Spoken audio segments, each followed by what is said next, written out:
BJP नेता दिग्विजय सिंह चौटाला ने BJP पर निशाना साधते हुए कहा कि बीजेपी सरकार की अनदेखी ने प्रदेश की सारी व्यवस्था बिगाड़ कर रख दी है। उन्होंने कहा कि बदहाल कानून व्यवस्था के साथ साथ राजस्व घाटा, बिजली दामों में बढ़ोतरी, एचएयू छात्र आंदोलन, डीएपी की कमी जैसे कई ऐसे मुद्दे हैं जिनसे युवा, गरीब, किसान परेशान हैं।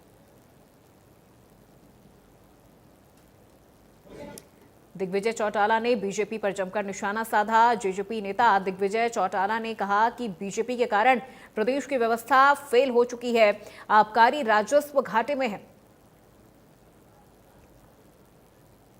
और साथ ही कई और बड़े बयान उनकी तरफ से बीजेपी को लेकर दिए गए हैं। उन्होंने कहा है कि पूर्ति के लिए बिजली के जो रेट है वो बढ़ाए गए हैं, जिसकी वजह से अब ये तमाम चीजें जनता पर एक बोझ की तरह बढ़ रही है और इसका सारा खामियाजा जनता को भुगतना पड़ रहा है। तो दिग्विजय चौटाला ने बीजेपी को जमकर आड़े हाथों लिया। उन्होंने कहा कि बीजेपी की वजह से जो व्यवस्थाएं हैं वो बिगड़ रही हैं। पूर्ति के लिए बिजली के जो रेट है वो बढ़ा दिए गए हैं, जिसका सारा बोझ जनता पर डाल दिया गया है। बीजेपी के कारण प्रदेश की व्यवस्था फेल हो गई है।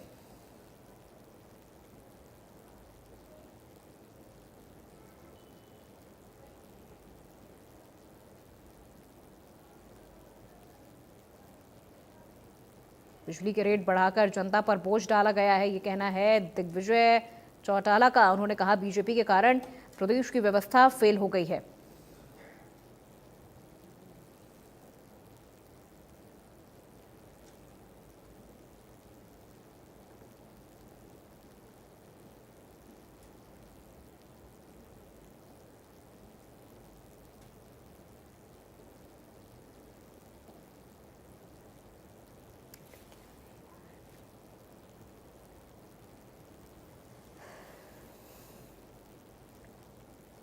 तो जेजेपी नेता दिग्विजय चौटाला ने बीजेपी पर निशाना साधते हुए बिजली के बढ़े रेट को लेकर कहा कि इससे जनता पर अतिरिक्त बोझ बढ़ेगा और ये बीजेपी अपनी पूर्ति के लिए ऐसा कर रही है और इसका खामियाजा जनता को भुगतना पड़ रहा है।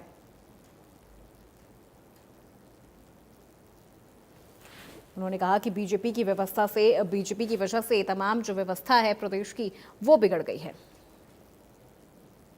कोई एम्बुलेंस कुछ दिन पहले हरियाणा प्रदेश के मुखिया यानी मुख्यमंत्री का एक कार्टून देखा होगा जो भारतीय जनता पार्टी ने सोशल मीडिया पर ट्रोल किया, जिसमें मुख्यमंत्री जी कुर्सी पर बैठे हुए थे और कुर्सी के नीचे गुंडे बदमाशों को बिठा रखा था और मुख्यमंत्री जी की पीठ के पीछे पुलिस खड़ी थी और लिखा था ये हरियाणा है, नायब सिंह का हरियाणा है। और कार्टून के अंदर एक टैगलाइन दी थी कि या तो बदमाशी छोड़ दो या हरियाणा छोड़ दो। मुझे अचंभा होता है, मैं एनालाइज कर रहा था, अभी सतीश जी से बात कर रहा था, मैंने कहा मुझे डाटा प्रोवाइड करवाएं। आपको अचंभा होगा कि हरियाणा में पिछले एक महीने में, वैसे तो 2 महीने का डाटा कंपाइल कर रहे थे मगर मैं 1 महीने की बात कर लेता हूं, प्रत्येक दिन 3 से 4 मर्डर हो रहे हैं, जो कि हरियाणा की एवरेज से 4 गुना ज्यादा है। 14 लूटपाट, डकैती, मोलेस्ट्रेशन जैसी घटनाएं हो रही हैं, जो कि एवरेज से 4-5 गुना ज्यादा है। हरियाणा के अंदर रेप की घटनाएं 3 गुना ज्यादा बढ़ चुकी हैं। मैं ये बेस्ड ऑन जो डाटा आप मीडिया के लोग शेयर करते हैं उसी के आधार पर बता रहा हूं, सरकार के आधार पर नहीं। सरकार तो छुपाती है डाटा।